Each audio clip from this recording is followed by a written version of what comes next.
Another day, another vlog. So we're gonna do a reading for Jeremiah 52 or 51 verse 52 up to 48. There you go. Okay. Jeremiah 51 verse 52 to 58. So the Lord says, the time is coming when I will punish the idols of Babylon. Kaya sinabi ng Panginoon na ang oras ay darating kung kailan parurusahan ko ang mga Diyos-Diyosan ng Babylonia. At that time, wounded people will cry with pain. Sa mga oras na iyon, sa mga oras na ang mga sugatang tao ay iiyak sa sakit or ng may sakit.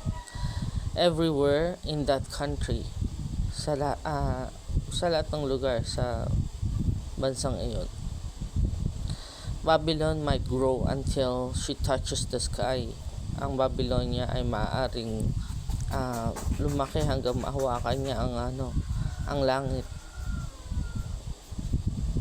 Babylon might make her fortress strong. Ang Babylonian ay maaari niyang mapalakas ang kanyang muog. But I will send people to fight against that city.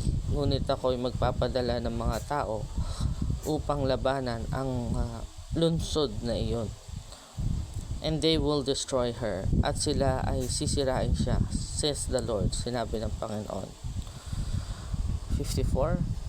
We can hear people crying in Babylon. Maririnig natin ang mga taong umiiyak sa Babylonia. We hear the sounds of people destroying things in that land of the Babylonians. Naririnig natin ang mga tunog na mga tao ay sinisira ang mga bagay sa lupain ng Babylonians.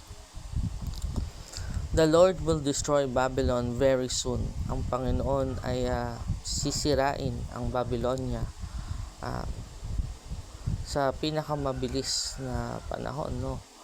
He will stop the loud noises in that city. Patitigilin niya ang malalakas na ingay sa lungsod na iyon. Enemies will come roaring like ocean waves. Ang mga kaaway daw ay lalabas na parang sumisigaw, no? Na parang tila ocean waves or tila alon sa dagat. People all around will hear that roar. Ang mga nakapalibot ay maririnig ang sigaw na iyon. The army will come and destroy Babylon. Ang army ay darating daw upang sirain ang Babylon. Its soldiers will be captured. Ang kanyang mga sundalo ay mahuhuli, and their bows will be broken, at ang kanilang pana ay masisira. This will happen because the Lord punishes people for the bad things they do. Ito ay mangyayari dahil ang Panginoon ay parurusahan ng mga tao sa mga masasamang bagay na kanilang ginagawa. He will give them the full punishment they deserve. Bibigyan niya sila ng buong kaparusahan na nararapat sa kanila. I will make Babylon wise men and important official drunk. Gagawin ko ang mga Babyloniang matatalinong tao sa Babylonia at ang mga importanteng opisyal na parang lasing daw, no? I will make the governors, officers and soldiers drunk too. Gagawin ko ang mga governor daw, no? Or officials, mga opisyales at sundalo na lasing din. They will sleep forever. Sila ay makakatulog habang buhay or magpakailanman. They will never wake up. Sila ay hindi na gigising pa, says the king, sabi ng hari. His name is the Lord All-Powerful. Ang kanyang ngalan ay ang Panginoon na pinakamakapangyarihan. This is what the Lord All-Powerful says. Ito ang sinabi ng Panginoong pinakamakapangyarihan. Babylon's thick, strong wall will be pulled down. Ang makakapal daw na at malakas na dingding, no, ng mga Babylonia ay masisira. Her high gates will be burned. Ang kanyang matataas na gates daw, no, o bakod ay masusunog. The people of Babylon will work hard. Ang mga tao ng Babylonia ay magtatrabaho ng husto. Next tayo. But it will not help. Ngunit ito ay hindi makakatulong.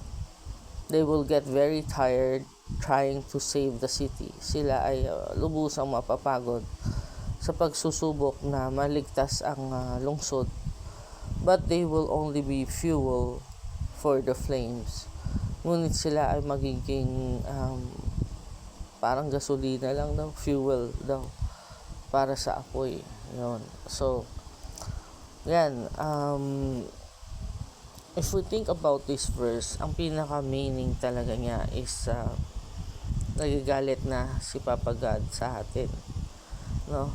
Kasi at first, verse 52, sinasabi kagad na He doesn't want us, He would punish us for the idols.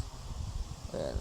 Or He will punish the Babylons for the idols. Tayo din, if we have idols in our lives, we also are affected by this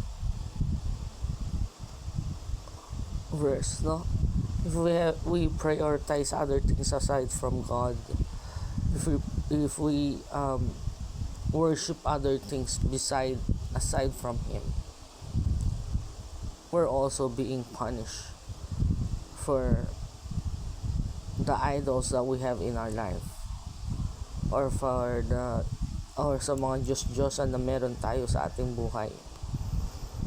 So, ano man yung Diyos-Diyosan na meron ka sa buhay mo, no? It might be people, it might be worshiping other things aside from Him, no? We are being reminded to worship the Lord our God and not any idols that we have.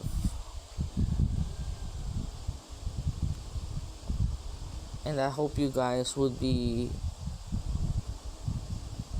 more open to these verses that I'm sharing with you.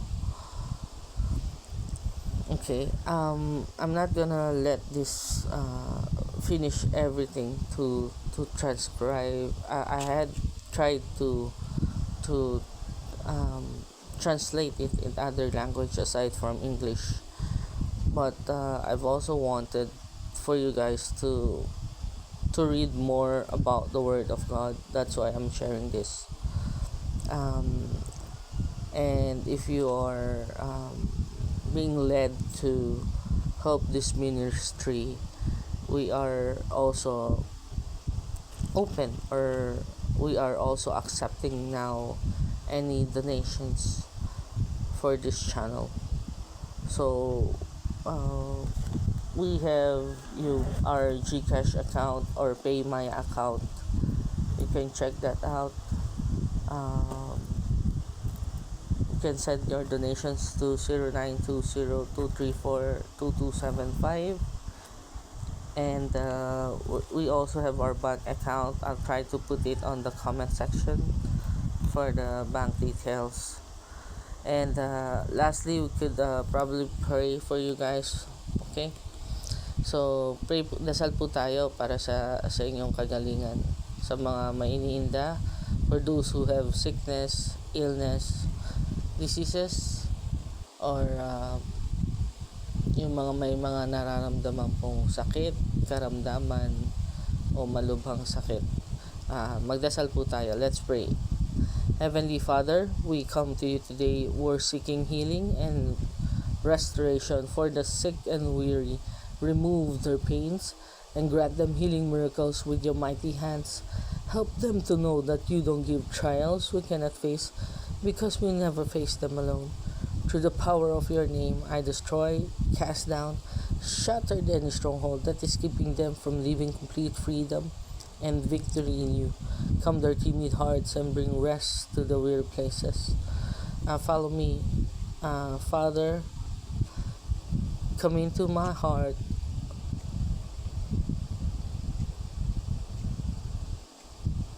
I'm gonna make you my Lord and Savior. Amen. If you follow our prayers,